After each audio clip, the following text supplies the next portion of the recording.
တခါတော့က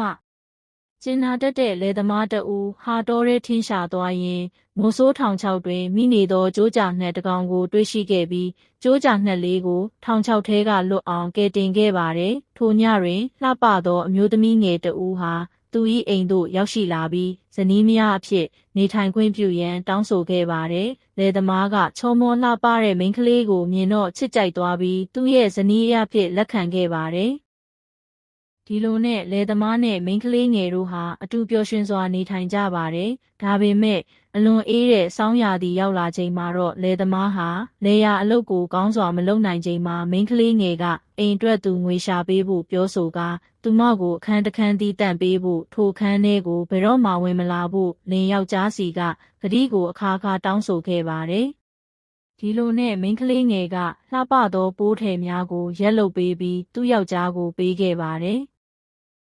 လယ်သမားလေးဟာမိမပေးတဲ့ပိုးထည်တွေကိုဈေးထဲမှာသွားရောက်တော့ချမ်းသာတဲ့သူတွေကသူ့ရဲ့အရန်လာတဲ့ပိုးထည်တွေကိုဈေးကောင်းပေးပြီးဝယ်ယူကြပါတယ်ဒီလိုနဲ့သူတို့ဇနီးမောင်နှံဟာခဏလေးအတွင်းမှာပတ်စံများစွာစုဆောင်းခဲ့ကြပြီးကြွယ်ဝချမ်းသာလာခဲ့ပါတယ်။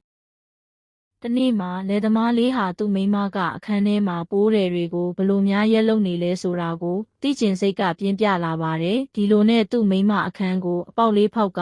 ချောင်းကြည့်လိုက်သောအခါချိန်မှာတော့ရကန်းစင်ပေါ်တွေ့ရသည်မှာကြိုးကြာငှက်တစ်ကောင်သာဖြစ်ပြီးသူမ၏အမွေးတောင်များကိုနှုတ်ယူကာအထည်ရက်နေသည်ကိုတွေ့ရှိခဲ့ပါတယ်။ဒီလိုနဲ့အခန်းထဲကိုဝင်လာခဲ့ပြီးကြိုးကြာငှက်အားမေးမြန်းခဲ့ပါတယ်။ကြိုးကြာငှက်လေးဟာသူဟာတစ်ချိန်ကလယ်သမားလေးစီမှာကယ်တင်ခံခဲ့ရတဲ့ငှက်ဖြစ်ကြောင်းလယ်သမားလေးကိုကျေးဇူးဆက်ခြင်းလို့လူယောင်ဆောင်ပြီးလယ်သမားရဲ့လိုအပ်ချက်တွေကိုကူညီခဲ့ပေမဲ့လို့ခုချိန်သူရဲ့လျှို့ဝှက်ချက်ပေါ်ပေါက်သွားတာကြောင့်ထပ်ပြီးလူယောင်ဆောင်ပြီးနေလို့မရတော့ကြောင်းဝမ်းနည်းစွာပြောဆိုခဲ့ပါတယ်။ဒီလိုနဲ့ကြိုးကြာငှက်လဲကောင်းကင်ပေါ်ပြန်တက်သွားခဲ့ပြီးလယ်သမားလေးဟာလွမ်းဆွတ်စွာကြံရစ်ခဲ့ပါတော့တယ်။